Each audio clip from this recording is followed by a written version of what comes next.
Geometry का first series of theorem है ये थ्योरम नंबर कितना होगा?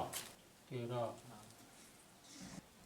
टोटल थ्योरम लगभग 42 होना चाहिए फर्स्ट सीरीज में। तो थ्योरम आने पर ही ज्योमेट्री आएगा। प्रॉब्लम ये है, no theorems no geometry. Theorem नहीं तो ज्योमेट्री नहीं।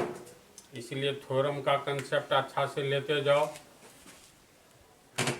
ये थ्योरम है, किसी त्रिभुज में बड़ी भुजा के सामने का कोण बड़ा और छोटी भुजा के सामने का कोण छोटा होता है। तो इससे पहले कुछ बात को समझ लो।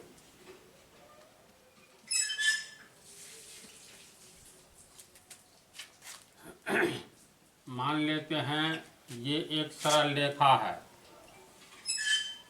AB सरल रेखा। इस पर कहीं भी बिंदु डालेंगे, मान लो यहाँ हम C बिंदु लेते हैं, तो C बिंदु के चारों ओर का कोण कितना होता है? 360। आंसर है 360 डिग्री। कैसे? तो जब एक सरल रेखा पर दूसरी सरल रेखा बिल्कुल सीधी खड़ी होती है, तो ऐसी स्थिति में जब एक सरल रेखा पर दूसरी सरल रेखा बिल्कुल सीधी खड़ी होती है, तो इस तरह बीच में बनने वाले कोण को हम लोग 90 डिग्री का कोण कहते हैं। ये तो 90 डिग्री के कोण की परिभाषा ही है जो पॉइंट टू सर्किल में हम बतलाए हैं। तो ये कोण हो गया 90 डिग्री और ये भी हो गया 90 डिग्री। इसी तरह AB सरल रेखा पर हम इस लंब को नीचे की ओर बढ़ाएंगे, ये E मान लो, तो इसको उलट करके देखोगे तो इसी लंब है AB पर, होगा ना? यानी ये कोण भी 90 डिग्री और ये कोण भी 90 डिग्री। इस तरह जोड़ोगे 90 90 90 90, तो बिंदु C के चारों ओर कितना कोण बन गया? 360 डिग्री। इसके बाद ये कहा जाए एक सरल रेखा पर स्थित बिंदु के एक ही ओर के कोण, ये कोण कितना है? 90 और 90 180 डिग्री। तो निष्कर्ष इसके बाद एक अभिगृहित भी स्वयं सिद्ध भी है। जब एक सरल रेखा पर दूसरी सरल रेखा खड़ी होती है, तो इस प्रकार दो आसन्न कोणों का निर्माण होता है जिसका योग 180 डिग्री होता है, चाहे वह लंबवत खड़ी हो या टेढ़ी खड़ी हो। जैसे मान लो AB एक सरल रेखा है, तो AB सरल रेखा पर कोई भी दूसरी रेखा खड़ी होगी, जैसे ये रेखा मान लो तिरछी खड़ी है CD, तो देखो एक कोण ये बना, दूसरा कोण ये बना, ये अल्फा है और ये बीटा है। तो परिभाषा होती है, जब एक सरल रेखा पर दूसरी सरल रेखा खड़ी होती है, तो इस तरह दो कोणों का निर्माण होता है और दोनों का योग 180 डिग्री होता है। निष्कर्ष ये है, एक सरल रेखा पर कोई बिंदु लोगे तो एक ही ओर का कोण 180 और दूसरी ओर का 180 होगा। एक जानकारी ये, और दूसरी जानकारी ये लेना है इस थ्योरम को समझने से पहले। मान लो कोई त्रिभुज है,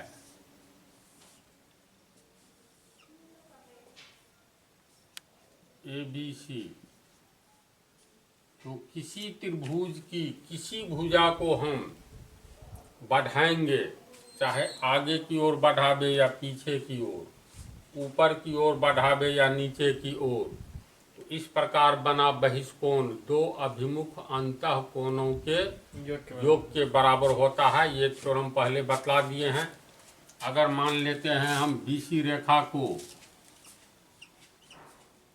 B तक बढ़ाएंगे, तो बाहर वाला कोण ये बना, इसे कहेंगे बहिष्कोण।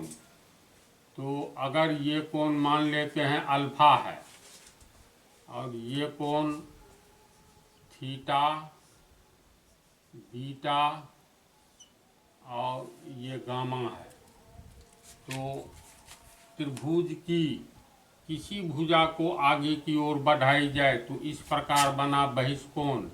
यहाँ बहिष्कोण ACD बना है, यानी अल्फा है। ये अल्फा किसके बराबर होता है? दो अंतः अभिमुख कोणों के योग के बराबर। अंतः अभिमुख कोण का अर्थ हुआ बहिष्कोण के साथ जो कोण सटा हुआ है, इसको छोड़ करके बचा हुआ दोनों कोण अल्फा के लिए अंतः अभिमुख कोण कहलाएगा। तो थ्योरम जो हम इससे पहले वाला पार्ट सब में बतलाए हैं, इसके अनुसार इसको ये साबित किया गया है। तो ये अल्फा बराबर कितना होगा? बहिष्कोण का योग दो अंतः अभिमुख कोणों के योग के बराबर होता है, यानी अल्फा बराबर गामा थीटा जोड़ गामा। गामा, ये होगा।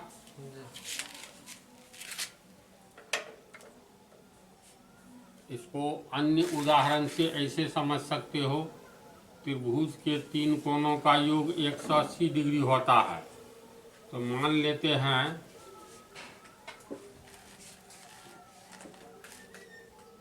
ये कोण 60 डिग्री है, ये कोण मान लो 80 डिग्री है। तो त्रिभुज के तीन कोणों का योग 180, तो 80 और 60 140, इसका मतलब ये कोण 40 डिग्री है। अब इस थ्योरम को याद करो, थ्योरम नहीं, अभिगृहित स्वयं सिद्ध, यानी बिंदु सी पर ये दोनों कोण का योग 180 डिग्री होगा।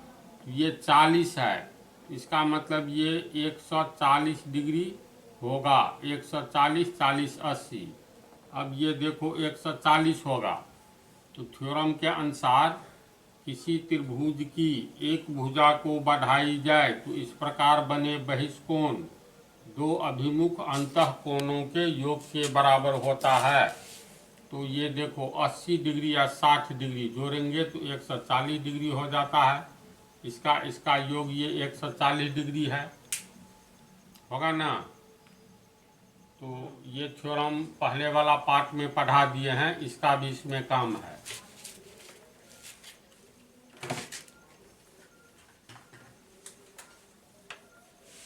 अब किसी त्रिभुज में बड़ी भुजा के सामने का कोण बड़ा और छोटी भुजा के सामने का कोण छोटा होता है।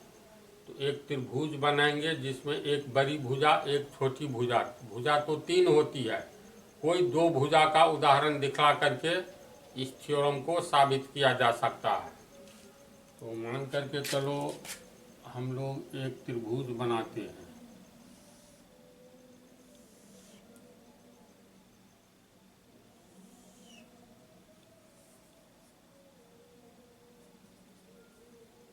ABC,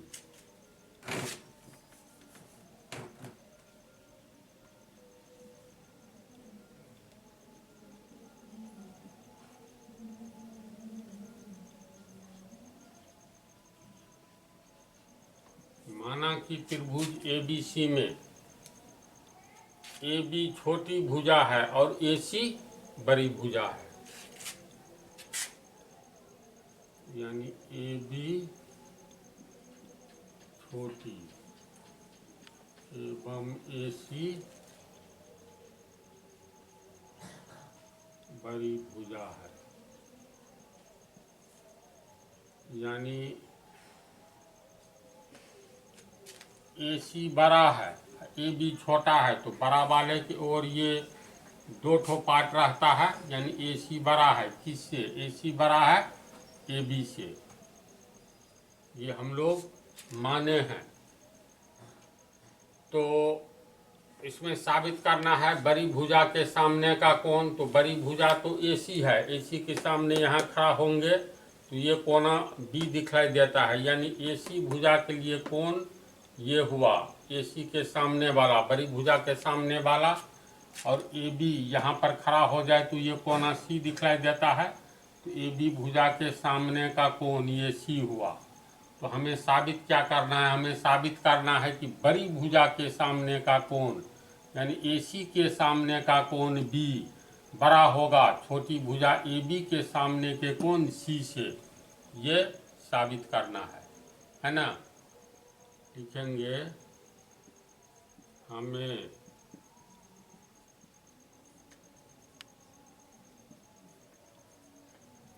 साबित करना है कि बड़ी भुजा के सामने का कोण यानी AC के सामने का कोण B ग्रेटर देन बड़ा होगा छोटी भुजा AB के सामने के कोण C से, यानी साबित करना है कोण B ग्रेटर देन कोण C। समझा यहाँ तक? इसमें कंस्ट्रक्शन बनावट का काम है, तो पहले बतला दिए हैं बेस में ही थ्योरम क्या है, इसके लिए क्या क्या आवश्यक है। तो सबसे पहले सपोज मानना पड़ता है, इसके बाद क्या साबित करना है, तीसरा चरण आवश्यकता होने पर बनावट, चौथा चरण प्रूफ। तो 2 चरण हो गया है। मान लिए हैं ABC एक त्रिभुज है जिसमें AC बड़ी भुजा और AB छोटी भुजा। तो हमें साबित करना है बड़ी भुजा AC के सामने का कोण B ग्रेटर देन बड़ा होगा छोटी भुजा AB के सामने के कोण C से। अब बनावट,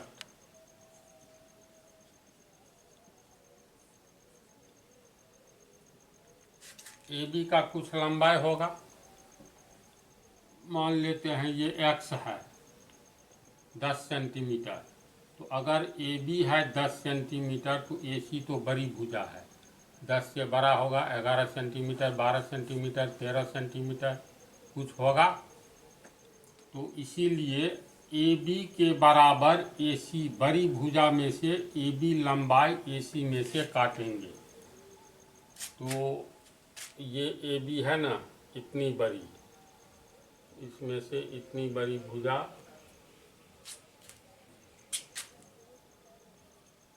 इसको D बिंदु मान लेंगे और इसको मिलाएंगे। बनावट में लिखेंगे AC में से AB के बराबर AD काटा, AB बराबर AD बराबर X काटा, तथा AB के बराबर AD काटे AC में से,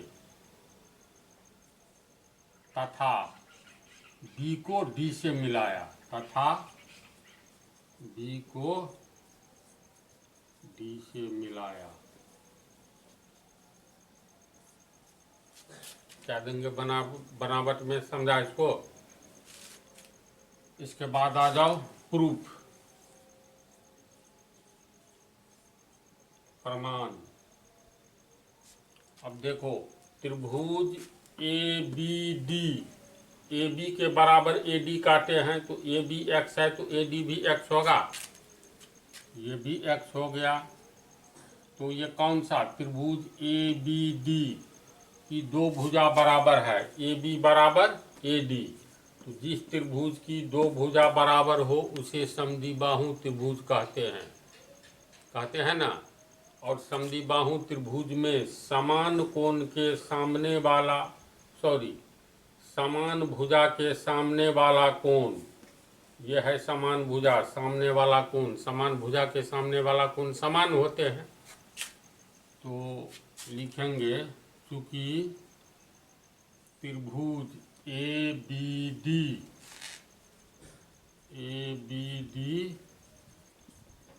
एक समद्विबाहु त्रिभुज है,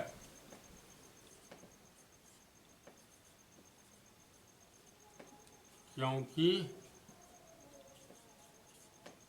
AB बराबर AD, क्योंकि AB बराबर AD है ना।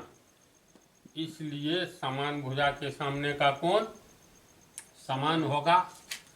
तो AD के सामने का कोण, इसको अल्फा मान लो, AD के सामने का कोण ABD है, इसलिए कोण ABD यानी सिर्फ ये कोण इसके बराबर होगा।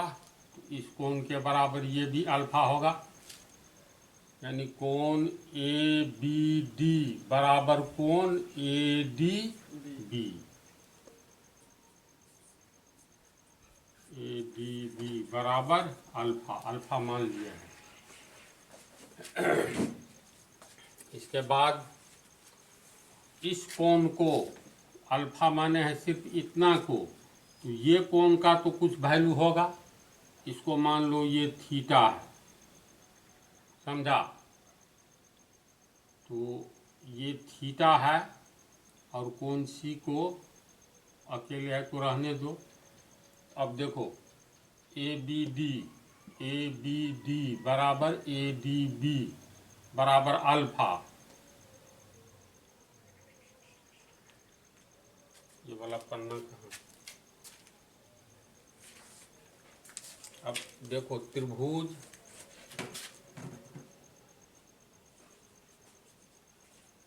अब त्रिभुज किस त्रिभुज की चर्चा कर रहे हैं, तो देखो त्रिभुज बी सी डी में ये सी डी भुजा आगे की ओर ए तक बढ़ाई गई है। जैसे इस चित्र में देखो, हूबहू यही चित्र है ना। ए बी सी इस चित्र को अगर ऐसे हम लोग करते हैं तो इसमें ध्यान से देखो, त्रिभुज ए बी सी, ये बी डी है, ये एक्स, यानी A B X, A D X. अब इसको ऐसे घुमाते हैं तो यहाँ ध्यान दो, तो ये त्रिभुज बी सी डी यानी बी सी डी में ये सी डी भुजा ए तक बढ़ाया गया है, सी डी भुजा ए तक बढ़ाया गया है। इस प्रकार ये बहिष्कोण बना है, ये बहिष्कोण बन रहा है।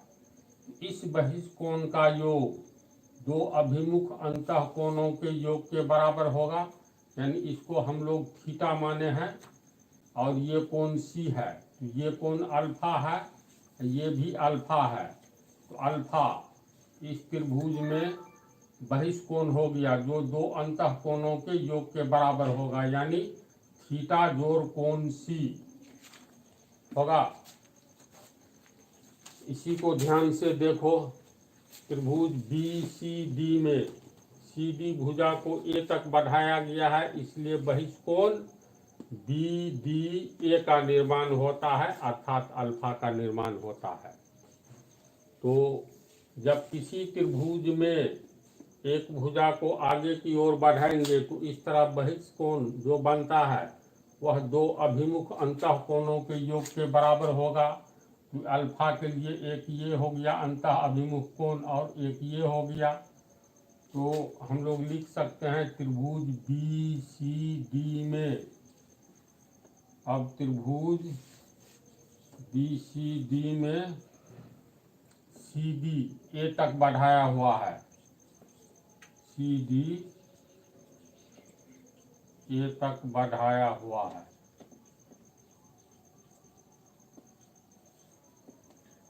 इसलिए बहिष्कोण बी डी ए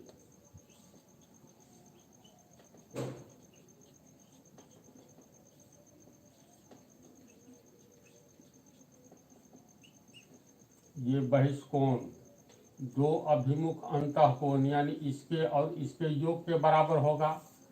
तो कोण ये कोण बी डी ए बराबर कोण डी बी सी, कोण डी बी सी यानी ये कोण जोड़ कोण सी, ये कोण सी होगा। ध्यान से देखो, नहीं समझने पर बोलना होगा इतना।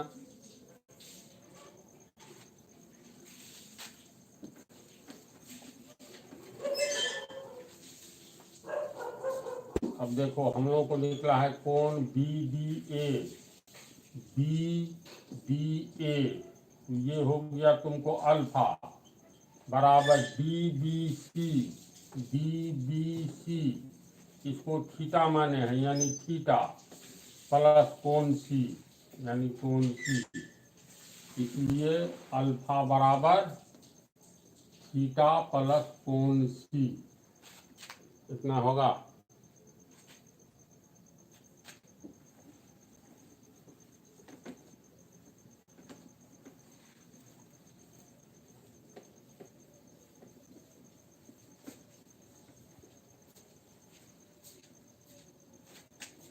अब इसमें हम लोग को साबित करना है ये पूरा कोण बी इसी से बड़ा है, क्योंकि बड़ी भुजा के सामने का कोण है। तो साबित करना है कोण बी ग्रेटर देन कोण सी, ये साबित करना है। तो कोण बी बराबर है कितना, कोण बी यहाँ कोण बी बराबर थीटा जोड़ अल्फा, यानी थीटा जोड़ अल्फा है।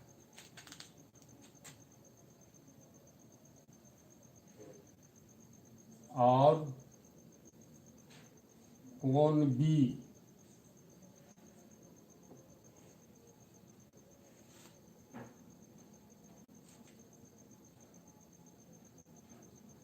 कोण बी का मान लिखेंगे तो कोण बी हो गया थीटा जोड़ अल्फा, थीटा जोड़ अल्फा, ये कोण बी पूरा थीटा जोड़ अल्फा बराबर थीटा प्लस अल्फा। नहीं, कोण बी का तो ये मान लिखे ही है। अब कोण सी कितना है, कोण सी, तो इसको हम लोग समीकरण 1 मान ले, तो कोण सी का मान निकालेंगे समीकरण 1 से। समीकरण 1 से अल्फा बराबर थीटा प्लस सी कोण सी, और थीटा प्लस कोण सी बराबर अल्फा, इसीलिए कोण सी बराबर अल्फा माइनस थीटा। इसको समीकरण 2 मानेंगे। समीकरण 2 से कोण बी बराबर थीटा प्लस अल्फा बोलो या अल्फा प्लस थीटा, तो अल्फा प्लस थीटा।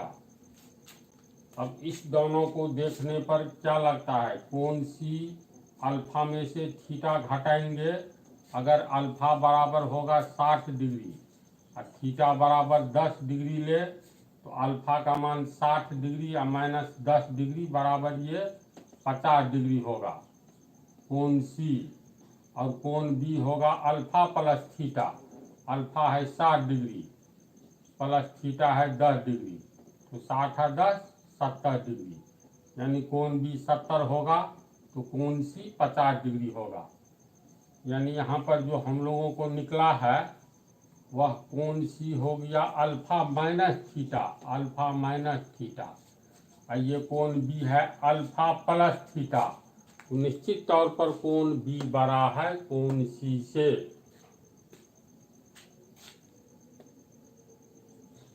अतः कोण बी ग्रेटर देन कोण सी प्रूफ।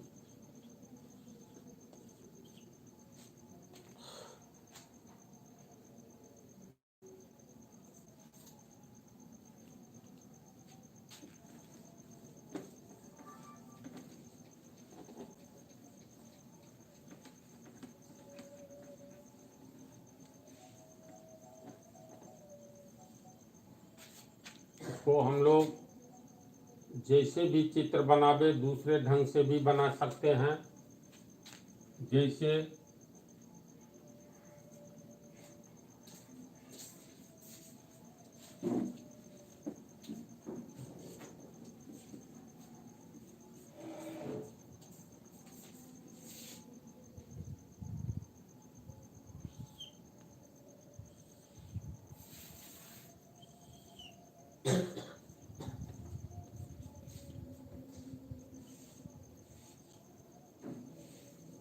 यहाँ ए बी बड़ी भुजा है, ए बी ग्रेटर देन, ये बड़ी भुजा है डबल चिन्ह वाला, ए सी छोटी भुजा है।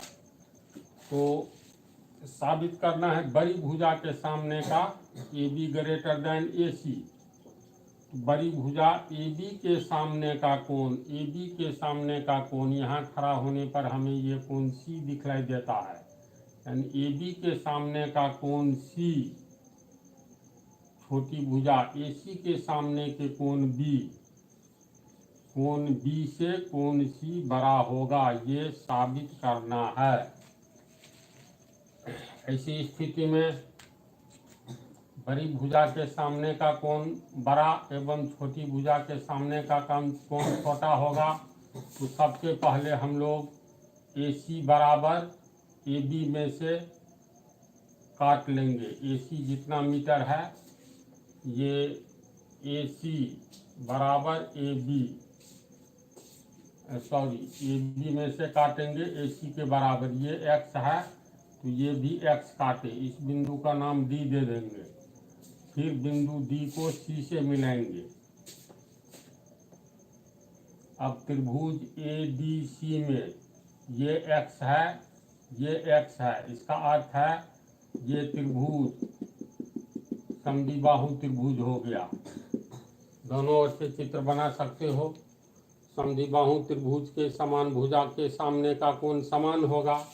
अगर ये कोण थीटा होगा तो ये कोण भी थीटा होगा ना। इसमें साबित करना है बड़ी भुजा के सामने का कोण C ग्रेटर देन कोण B, ये साबित करना है। तो इसमें अब ये देखना है कि त्रिभुज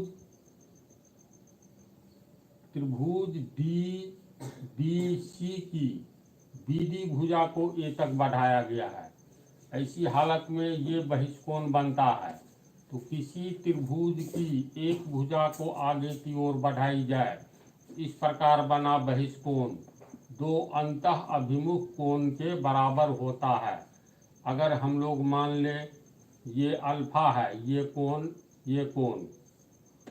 तो ये थीटा हो जाएगा दो अंतः अभिमुख कोण के बराबर, यानी थीटा बराबर हो जाएगा कोण B प्लस ये अल्फा। और कोण C का मान कितना है? कोण C का मान है, यहाँ B बराबर इतना हुआ, तो इसका अर्थ है इसीलिए कोण B प्लस अल्फा बराबर थीटा, इसीलिए कोण B बराबर थीटा माइनस अल्फा, यानी ये कोण B हम लोगों को निकला थीटा माइनस अल्फा।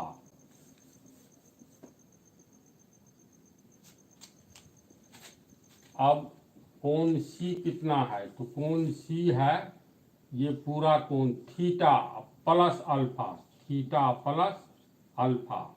कोण B निकला है थीटा माइनस अल्फा। इसको देखने पर देखो कौन सा बड़ा है। कोण C में थीटा में अल्फा जोड़ा हुआ है, कोण B में थीटा में अल्फा घटाया हुआ है, यानी 10 रुपया में 5 रुपया जोड़ा हुआ है तो 15 रुपया, 10 रुपया में 5 रुपया घटाया हुआ है तो 5 रुपया। इसका मतलब कोण C बड़ा है, यही साबित करना था, तो साबित हो गया। इसको समझ गया ना। इसका ठीक उल्टा है अगले थ्योरम में, साबित करे कि किसी त्रिभुज में बड़े कोण के सामने की भुजा बड़ी होती है और छोटे कोण के सामने की भुजा छोटी होती है। इसको अगले पाठ में साबित कर देंगे।